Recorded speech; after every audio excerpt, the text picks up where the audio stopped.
All right. Well, just checking in today. Um, didn't get as much done as I did the other day and the day before that. But the good news is I got to go for a bike ride with my wife, and that was awesome, and play with my kid all day. So there's that. I did get some work done. I mean, it's not like I did nothing. What I've been working on, like I said, is my SEMA article. And I just now sent it out to people to check out.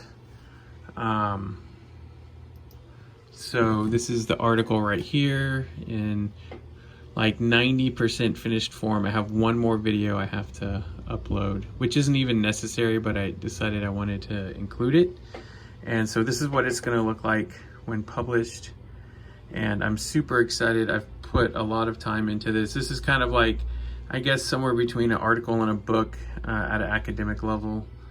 But blogs are not recognized as academic work because they're just not. So I get no actual academic merit out of doing this, but it's the way I publish. It's the way I've always published. Back in like 2011, I think. Here we go. There we go, November. Yeah, I wrote an article about the post-information age, and this is one that I still have my students read over sometimes, depending on my courses. I talk about the Google generation. I talk about media distribution. Let me zoom in here. There we go. Talk about the Google generation, media distribution, beyond copyright and closed publishing systems. So this is where I assert like what YouTube was going to become and did become for us, where you can publish works and it auto negotiates the copyright for you. And I talk about like different student initiatives and projects, and I talk about like SOPA, and I talk about different artists. And yeah, for some reason the links to the videos aren't coming up. I don't know why the embeds aren't there, but anyways, yeah, so I've been publishing for quite some time on my blog, and that is, like I said before, how I published my dissertation. So maybe one day it'll be recognized academically. Right now people go, it's creative. Whatever. I just, since I don't ascribe to going to conferences, I guess that's why it works out for me. I just lean on doing academic work with students and doing videos and professional work. And then I just use all my academic theory. I guess it's considered entertainment. I don't know. But anyways, so I'm already standing up, ready to walk around. So yeah, so Kareem is over there working on her stuff. Let me see here. I can get this back down to 1. There we go. She's working away on her stuff. I am listening to some Spinal Tap on vinyl. It's an actual original release, promo only, which I think is pretty funny. So yeah, and I've been reading a lot of different forums. I've been reading a lot of pedagogy for pandemic Facebook group. Somehow I got added to it.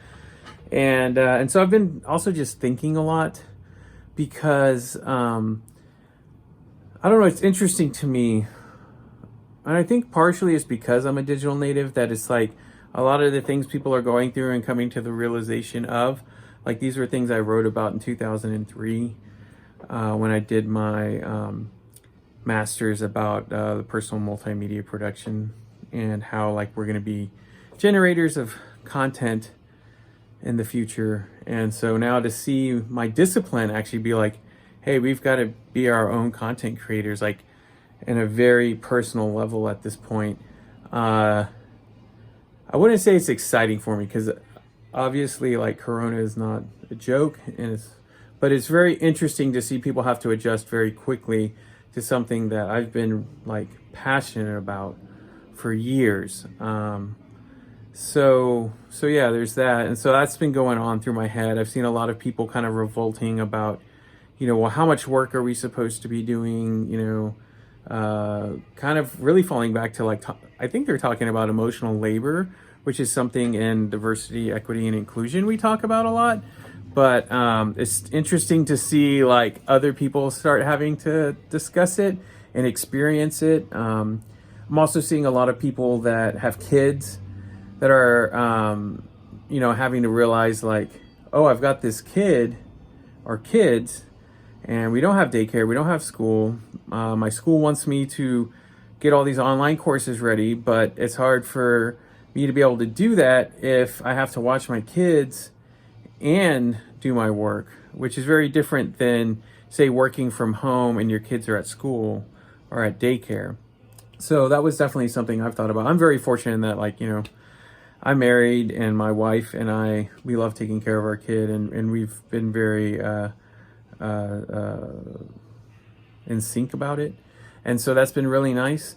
But I know that's like a, I don't know, I guess like a privilege some other people may not have, especially if you're a single parent.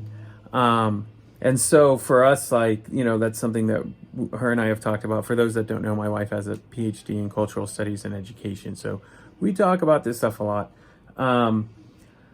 But I've seen posts about that. I've seen posts about kind of, or should we be worried about taking our work online and then people realizing that they don't actually need to go to class and see us for courses, and is everything going to fall apart? And for me, like, I've never been a fan of teaching online. I've always liked teaching in person because I teach about intangibles. I teach students how to think beyond their texts and think beyond the media that they're reading.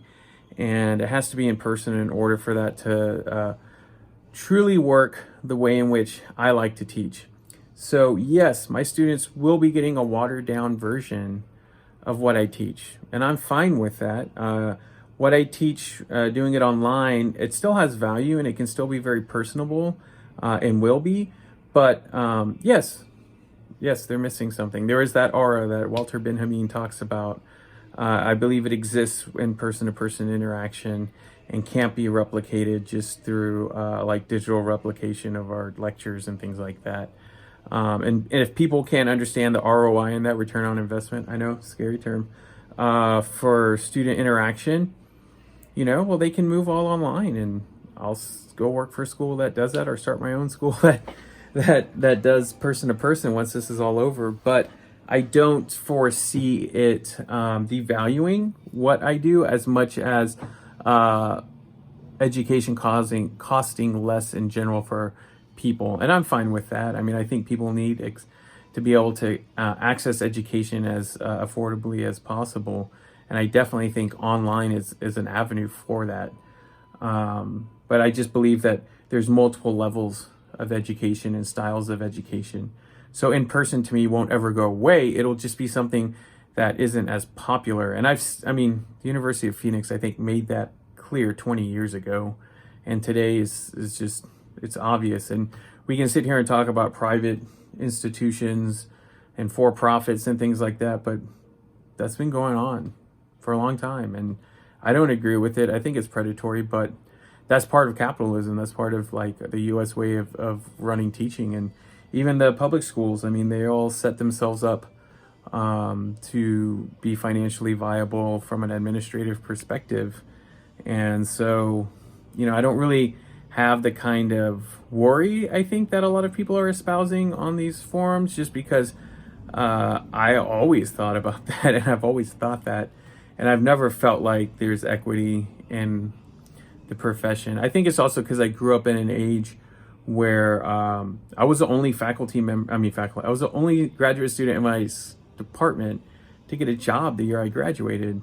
And that was really crazy because I graduated from a top 5 or top 10 program at UT Austin in 2010, and in radio, television, and film.